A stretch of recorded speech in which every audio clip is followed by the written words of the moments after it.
राज्यात जिल्हा परिषद आणि पंचायत समितीच्या निवडणुकीच्या निकालाची चर्चा असताना मागच्या महिन्यात पार पडलेली चंद्रपूरची महानगरपालिकेची निवडणूक पुन्हा चर्चेत आली. काँग्रेसला सगळ्यात जास्त 27 जागा मिळालेल्या असताना देखील चंद्रपुरात भाजपनं ठाकरे गटाच्या मदतीनं आपला महापौर बसवलाय. राज्यभरात महापालिकेच्या निवडणुकीत भाजप विरुद्ध ठाकरे गट अशी लढत पाहायला मिळाली. ठाकरे गटाला सत्तेपासून दूर ठेवण्यासाठी भाजपनं सगळे प्रयत्न केले, पण चंद्रपूर महापालिकेत ठाकरेंच्या मदतीनं भाजपचा तर भाजपच्या मदतीनं ठाकरेंच्या शिवसेनेचा महापौर बसणार आहे. 1.25 वर्ष भाजपनं आणि 1.25 वर्ष ठाकरेंच्या शिवसेनेनं महापौरपद वाटून घेतलंय. पण राज्यभरात विरोधात असलेली ठाकरेंची शिवसेना चंद्रपुरात भाजपसोबत यायला कशी तयार झाली? काँग्रेस आणि ठाकरेंच्या वाटाघाटीत काय हुकलं? काँग्रेसचा अंतर्गत संघर्ष या सगळ्याला कसा कारणीभूत ठरला? ठाकरे गटाच्या संदीप गिरे यांना भाजपची ऑफर होती का?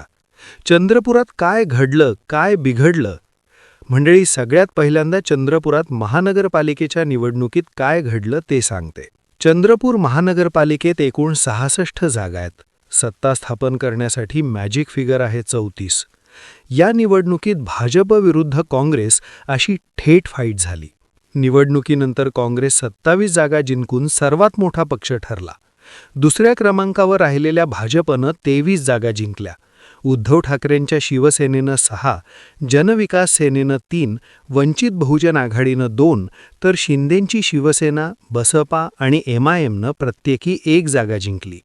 याचा अर्थ कोणत्याही एका पक्षाला स्पष्ट बहुमत मिळालं नाही. या निवडणुकीत भाजप आणि शिंदेंच्या शिवसेनेची युती होती. या दोन्ही पक्षांच्या जागा एकत्र केल्या तर आकडा 24 एवढाच होत होता. म्हणजेच बहुमतासाठी 10 जागा कमी पडत होत्या. दुसरीकडे काँग्रेस आणि जनविकास सेनेची सुद्धा निवडणूकपूर्व आघाडी होती. या दोन पक्षांचा आकडा एकत्र केला तर तो 30 एवढा होत होता. म्हणजेच त्यांना बहुमतासाठी 4 जागा कमी पडत होत्या. आता चंद्रपुरात भाजपची युती किंवा काँग्रेसची आघाडी कोणाकडेच बहुमत नसल्यामुळे ठाकरेंची शिवसेना यात किंगमेकर बनली. ठाकरेंच्या शिवसेनेचे 6 नगरसेवक निवडून आले होते. त्यांनी वंचित बहुजन आघाडीच्या 2 नगरसेवकांशी मिळून 8 जणांचा वेगळा गट तयार केला. हाच गट चंद्रपुरात सत्तेचे समीकरण ठरवत होता. काँग्रेस आणि भाजप या दोन्ही पक्षांकडून या गटाला समर्थनाबाबत विचारलं जात होतं.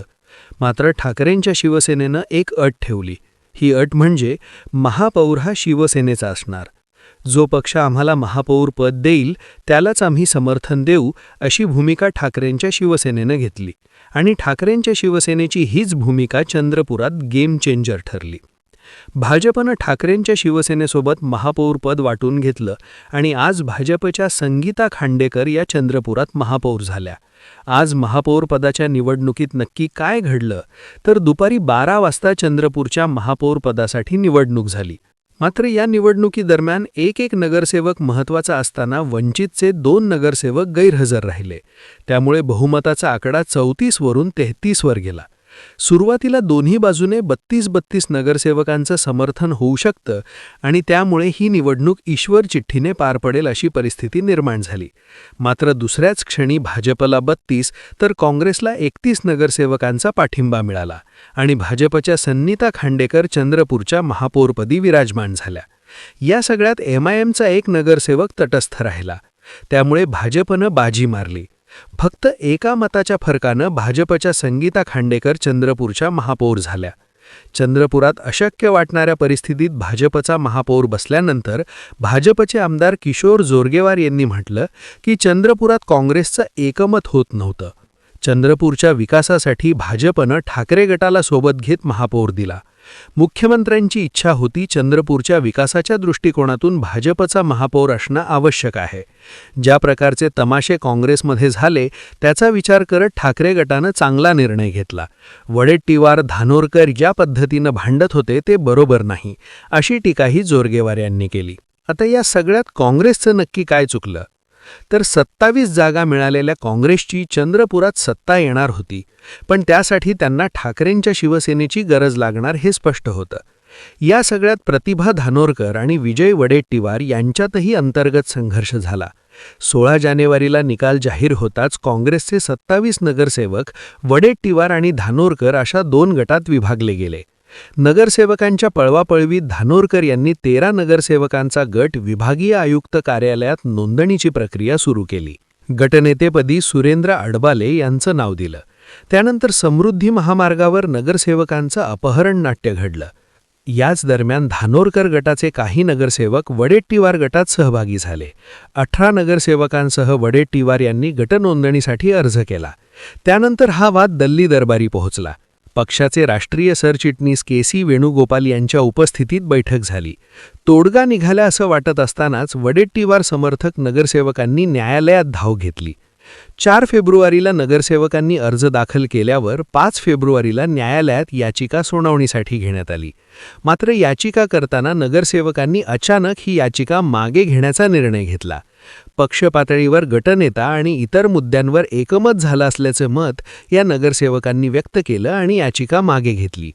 अखेर 6 फेब्रुवारीला वडेट्टीवार धानोरकर वाद करारनाम्याच्या माध्यमातून संपुष्टात आला.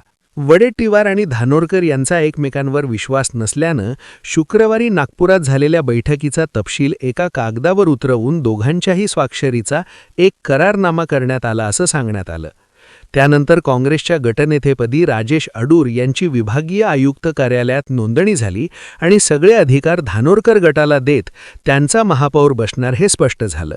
महापालिका निवडणुकीचा निकाल जाहीर झाल्यानंतर तब्बल 22 दिवसांनी धानोरकर गटाचे 9 आणि वडेट्टीवार गटाचे 18 असे काँग्रेसचे 27 नगरसेवक प्रथमच नागपूर येथील विभागीय आयुक्त कार्यालयात एकत्र आले. त्यामुळे काँग्रेस श्रेष्ठींनी सुटकेचा श्वास घेतला. गटनेतेपदी अडूर यांची नोंदणी झाली असली तरी बहुमतासाठी लागणारे 2 नगरसेवक आणायचे कुठून असा प्रश्न होताच. ही जबाबदारी धानोरकर यांच्यावर होती. त्यासाठी त्यांनी ठाकरेंची शिवसेना आणि इतरांची बोलणी चालू केली. पण काँग्रेसच्या या राड्यात भाजपनं त्यांचा डावही टाकला होता. 6 नगरसेवक असणाऱ्या ठाकरे गटाला महापौरपद देणार नाही अशी भूमिका धानोरकरांनी घेतली. तर वडेट्टीवार आणि सुनील केदार हे आपण वर्षभर ठाकरे गटाला महापौरपद देऊ अशा भूमिकेत होते. पण यावर काँग्रेसमध्ये एकमत झालं नाही. दुसरीकडे भाजपनं मात्र ठाकरे गटाशी बोलणी चालूच ठेवली होती. काँग्रेस नेते विजय वडेट्टीवार आणि ठाकरे गटाचे चंद्रपूर जिल्हाप्रमुख संदीप गिरे यांची बैठक झाली होती. या बैठकीत फटके उडाल्यामुळे संदीप गिरे रागात बैठकीतून बाहेर पडले होते. त्यानंतर काही वेळातच भाजपचे स्थानिक नेते किशोर जोरगेवार यांनी ठाकरेंच्या शिवसेनेनं भाजपला पाठिंबा दिल्याची घोषणा केली. भाजप आणि ठाकरे गटामध्ये चंद्रपूर महानगरपालिकेचा महापौरपद 2.25 वर्षांच्या प्रत्येकी 2 टर्म्समध्ये वाटून घेण्याबाबत एकमत झालं. तर स्थायी समिती ही पहिल्या आणि 4थ्या वर्षासाठी ठाकरे गटाला देण्यात आली आहे. त्यामुळे जिथे सहज काँग्रेसचा महापौर बसेल अशी चर्चा होती तिथे ठाकरे गटाच्या मदतीनं भाजपचा महापौर बसला. या सगळ्यात उद्धव ठाकरेंची भूमिका देखील महत्त्वाची ठरली.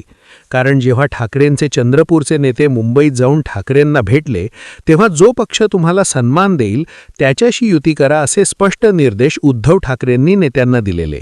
त्यामुळे ठाकरे गटाचा भाजपसोबत जाण्याचा निर्णय हा उद्धव ठाकरेंच्या सहमतीनंच आहे हे स्पष्ट आहे. पण या सगळ्यात भाजपनं एका मतानं महापौर निवडून आणला. MIM आणि वंचितची भूमिका गेम चेंजर ठरली आणि जोरगेवारांनी वडेट्टीवारांना शह दिल्याची चर्चा झाली. भाजप ठाकरेंची युती, काँग्रेसचा फिसकटलेला खेळ याबद्दल तुम्हाला काय वाटतं? तुमची मतं आणि प्रतिक्रिया आम्हाला कमेंट करून नक्की सांगा. आणि अशाच माहितीपूर्ण व्हिडिओंसाठी आपल्या जनसंवाद या चॅनलला सबस्क्राईब करा. धन्यवाद.